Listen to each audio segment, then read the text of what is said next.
Rita Yadav and you are on Gate Chemical Planet, a planet of knowledge and information.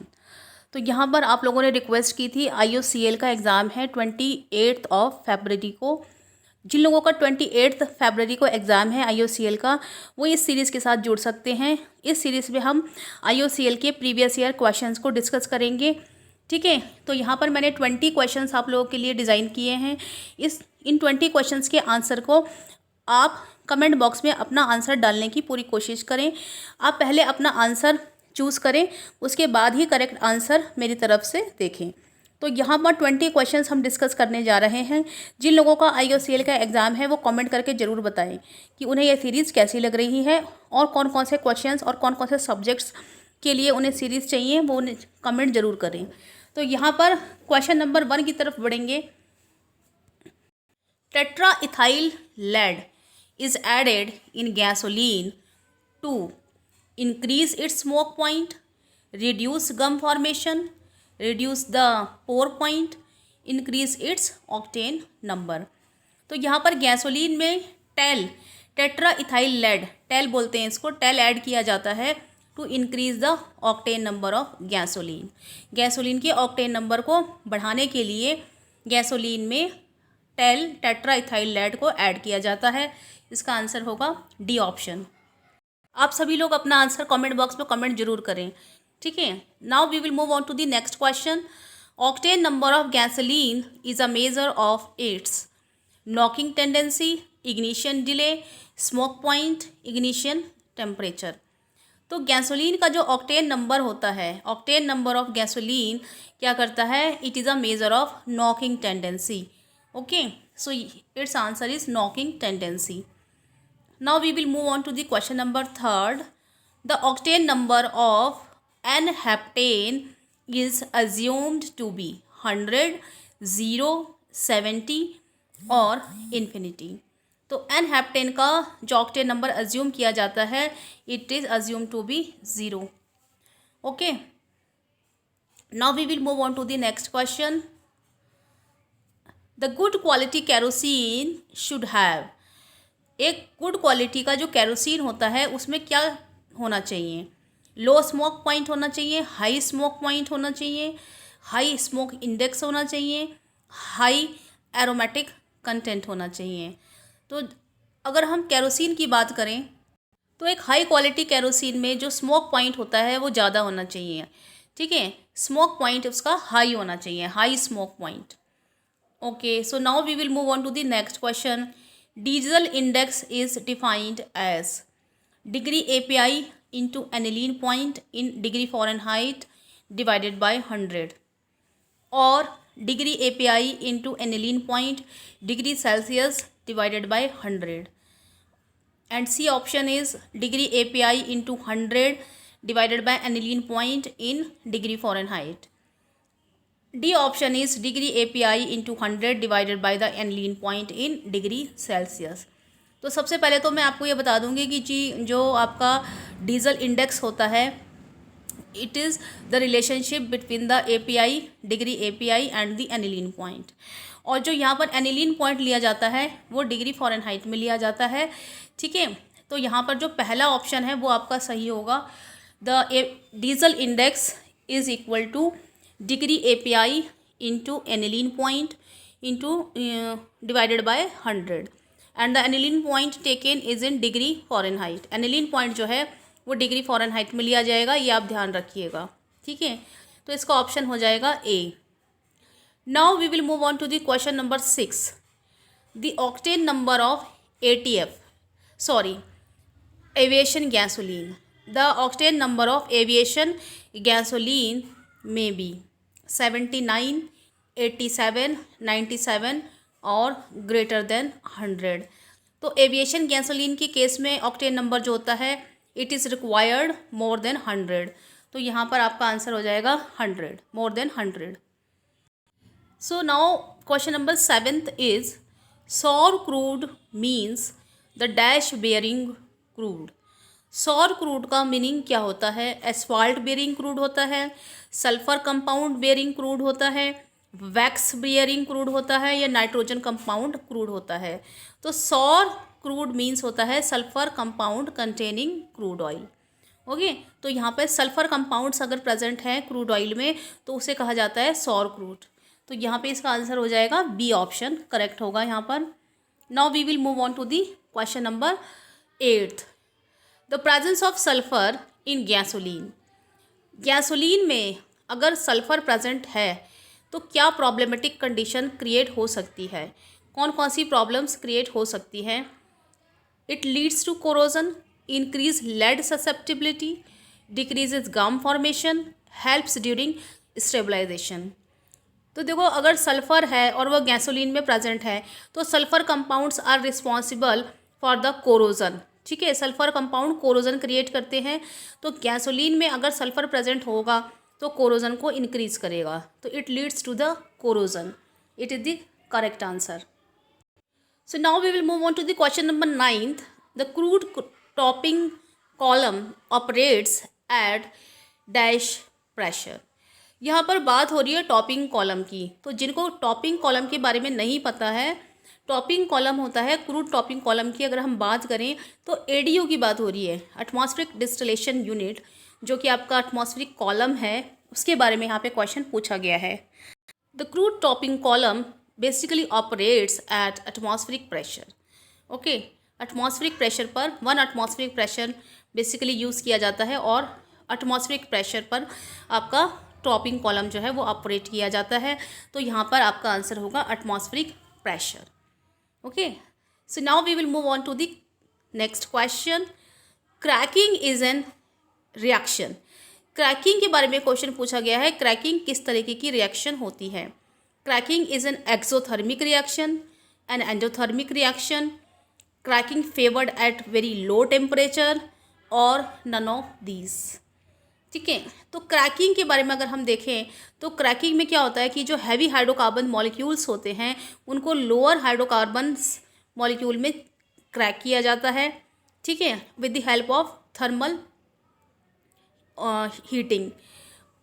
तो यहाँ पर जब हम क्रैकिंग करते हैं तो हमारी जो रिएक्शन होगी वो होगी endothermic reaction, because a lot of amount of heat we have to supply to crack the heavy hydrocarbon molecules into the lower once.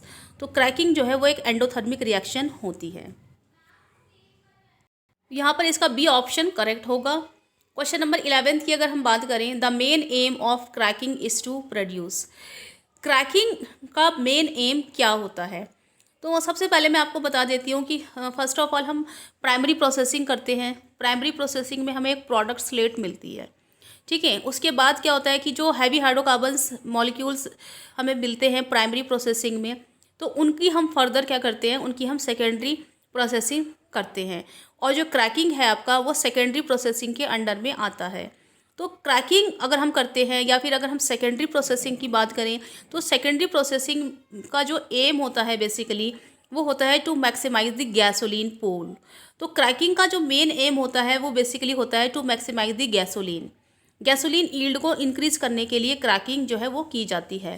Cracking जो होती है वो 2 तरीके की होती है, थर्मल क्रैकिंग होती है और कैटालिटिक क्रैकिंग होती है। तो यहाँ पर क्रैकिंग की जाती है गैसोलीन की यील्ड को इंक्रीज कराने के लिए। तो मेन एम जो क्रैकिंग का होता है वो होता है to increase the gasoline yield. तो यहाँ पे इसका आंसर होगा A. So now we will move on to the next question. The catalyst used in catalytic cracking is. कह रहे हैं कि कैटालिटिक क्रैकिंग में कौन सा कैटलिस्ट यूज़ किया जाता है। तो कैटालिटिक क्रैकिंग की अगर हम बात करें तो कैटालिटिक क्रैकिंग में सिलिका एल्यूमिना कैटलिस्ट जो है वो यूज़ किया जाता है। ठीक है, तो यहाँ पे इसका करेक्ट ऑप्शन होगा सिलिका एल्यूमिना। वेनेडियम पेंटाऑक्साइड जो है वो यूज़ नहीं किया जाता। ठीक है, निकल भी नहीं किया जाता और सिलिका जेल नहीं किया जाता। एल्यूमिना सिलिका यूज़ किया जाता है, सिलिका एल्यूमिना यहाँ पे करेक्ट आंसर होगा। So now we will move on to the next question. Feed for reforming is generally.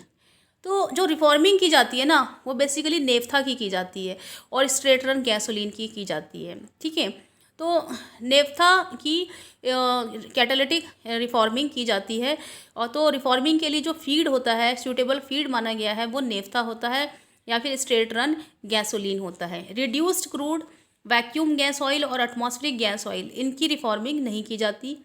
ठीक है, नेफ्था की कैटालिटिक रिफॉर्मिंग की जाती है। ठीक है, तो यहाँ पर इसका आंसर होगा ए ऑप्शन इसका करेक्ट होगा। So now we will move to the question number 14. The most widely used crude topping column in refineries is the dash column. तो यहाँ पे क्रूड टॉपिंग कॉलम की बात हो रही है, यानी कि यहाँ पे जो आपका एडीयू है उसकी टाइप की बात हो रही है कि कौन से टाइप का जो टॉपिंग कॉलम है वो यूज़ किया जाता है रिफाइनरीज में। मोस्ट वाइडली कौन सा यूज़ किया जाता है as a crude topping column. तो यहाँ पर मैं आपको बता देती हूँ, बबल कैप कॉलम जो है वो सबसे ज़्यादा यूज़ किया जाता है। मोस्ट वाइडली यूज्ड कॉलम है crude topping column in refineries. Packed bed, fluidised bed, perforated plates most widely used नहीं है। बबल कैप जो है वो सबसे ज़्यादा यूज़ किया जाता है। तो bubble cap is the correct answer for this question. So now we will move to the question number 15. The catalyst used in the catalytic reforming. तो कैटालिटिक रिफॉर्मिंग में जो कैटलिस्ट यूज़ किया जाता है वो होता है प्लैटिनम ऑन एल्यूमिना और प्लैटिनम एल्यूमिना ऑन एल्यूमिना। ठीक है, प्लैटिनम कैटलिस्ट यूज़ किया जाता है कैटालिटिक रिफॉर्मिंग में। निकिल, एल्यूमिनियम क्लोराइड और आयरन जो वो यूज़ नहीं किए जाते। अदर ऑप्शंस आपको दिए हुए हैं, तो मैं यहाँ पे आपको करेक्ट ऑप्शन बता देती हूँ। प्लैटिनम यूज़ किया जाता है कैटालिटिक रिफॉर्मिंग में। ठीक है, ऑन एल्यूमिना। तो यहाँ पे जिन स्टूडेंट्स ने अभी तक गेट केमिकल प्लैनेट को सब्सक्राइब नहीं किया है, या फिर अगर आप मेरे चैनल पर पहली बार आए हैं, तो आप गेट केमिकल प्लैनेट को सब्सक्राइब करें। मैकेनिकल के स्टूडेंट्स जो इस सीरीज़ को देख रहे हैं उनके लिए भी ये सीरीज़ बहुत ज़्यादा बेनिफिशियल रहेगी, क्योंकि जो IOCL का एग्ज़ाम है वो मैकेनिकल और केमिकल ब्रांचेस के लिए अगर क्वेश्चंस देखे जाएं तो ऑलमोस्ट जो क्वेश्चन होते हैं जनरल क्वेश्चन सेम रहते हैं। जो क्रूड से रिलेटेड पोर्शन आता है, रिफाइनरीज से रिलेटेड पोर्शन आता है, उसके क्वेश्चन सेम रहते हैं। तो मैकेनिकल वाले भी इस सीरीज़ को देख सकते हैं, उनके लिए भी ये सीरीज़ बेनिफिशियल रहेगी। और जो स्टूडेंट्स केमिकल वाले हैं जिन्होंने अभी तक गेट केमिकल प्लैनेट को सब्सक्राइब नहीं किया है, गेट केमिकल प्लैनेट को सब्सक्राइब करें और वीडियो को अपने दोस्तों में ज़्यादा से ज़्यादा शेयर करें। ओके, और टेलीग्राम चैनल जो मेरा है जिस पर मैं बहुत सारे शॉर्ट नोट्स और अपने जो बुक्स हैं वो शेयर करती रहती हूँ। ठीक है, तो आप वहाँ पर मेरे साथ जुड़े रहिए, आप लोगों को वहाँ से बहुत सारी हेल्प मिलती रहेगी।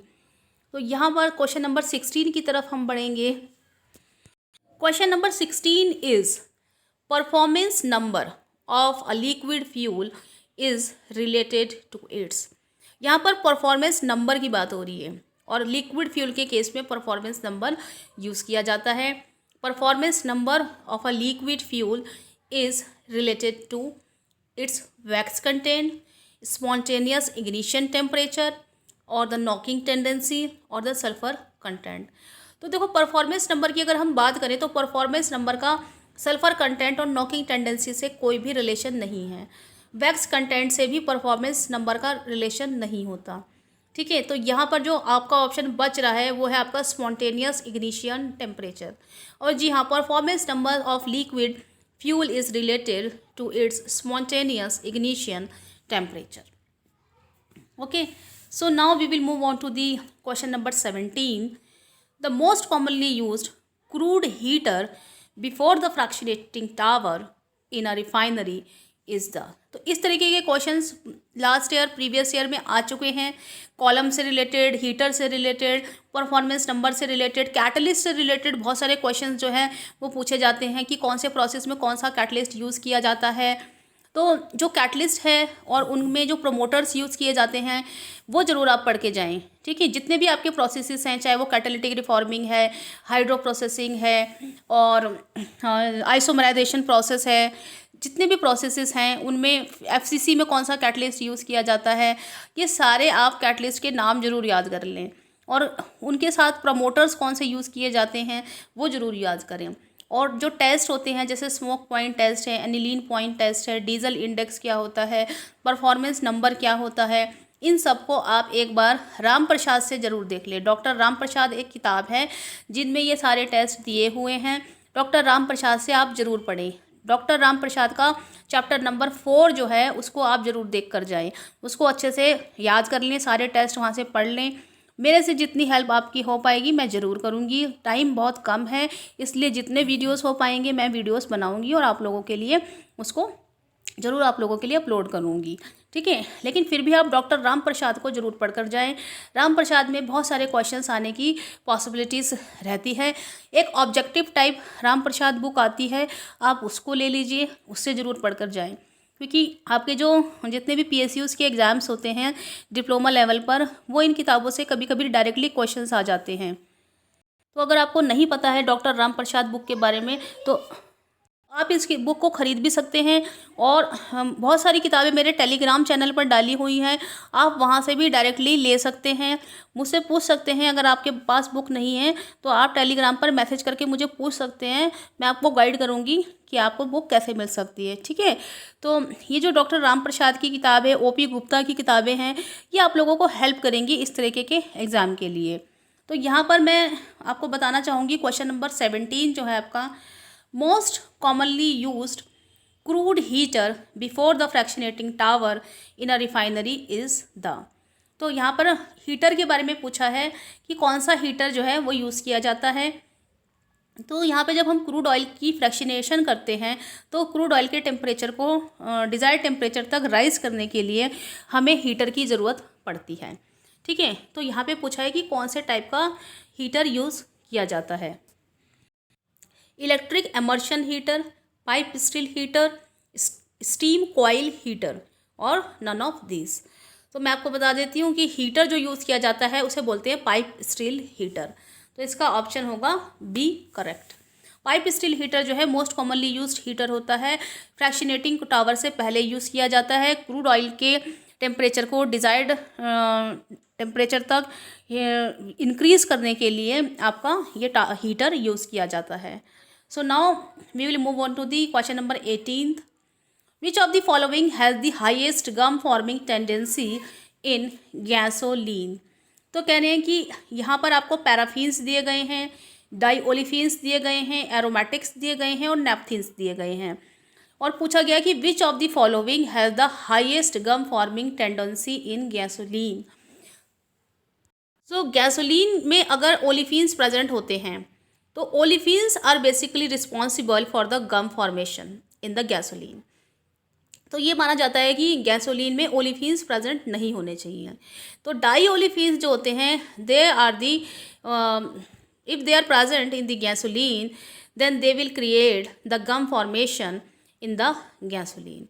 सो डाई ओलिफिन्स जो होगा इसका करेक्ट ऑप्शन होगा। पैराफिन्स, एरोमेटिक्स और नेपथीन्स जो हैं वो गम फॉर्मेशन के लिए रिस्पॉन्सिबल नहीं होते। Question number 19th is smoke point of a good burning kerosene may be around. Smoke point के बारे में पूछा गया है क्वेश्चन। केरोसिन का स्मोक पॉइंट होता है और केरोसिन के लिए हम स्मोक पॉइंट टेस्ट करते हैं। स्मोक पॉइंट टेस्ट में हम स्मोक फ्लेम की हाइट को डिटरमाइन करते हैं। जितनी ज़्यादा फ्लेम की हाइट होती है उतना ज़्यादा स्मोक पॉइंट माना जाता है केरोसिन का। और ये माना जाता है कि अगर केरोसिन का स्मोक पॉइंट की जो रेंज है वो आपकी 25 mm तक अगर आती है, 18 to 25 mm अगर आपकी आती है तो वो जो केरोसिन होगा उसकी बर्निंग क्वालिटीज़ अच्छी होगी। तो यहाँ पर अगर हम स्मोक पॉइंट को देखें केरोसिन के तो यहाँ पर आपको 4 ऑप्शंस दिए गए हैं, 0 to 5, 20 to 25 mm, 60 to 75 mm और 100 to 120 mm।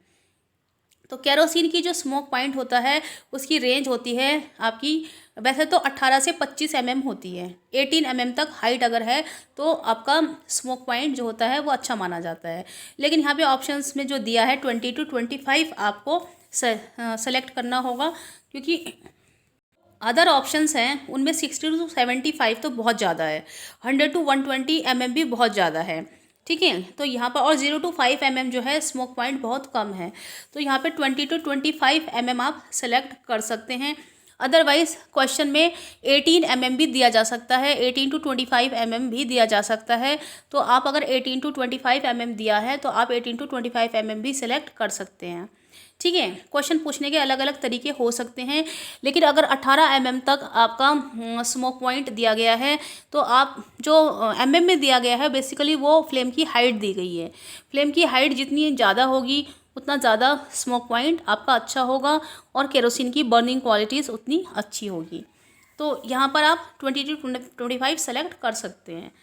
लास्ट क्वेश्चन है आप लोगों का पेनिट्रेशन टेस्ट पर।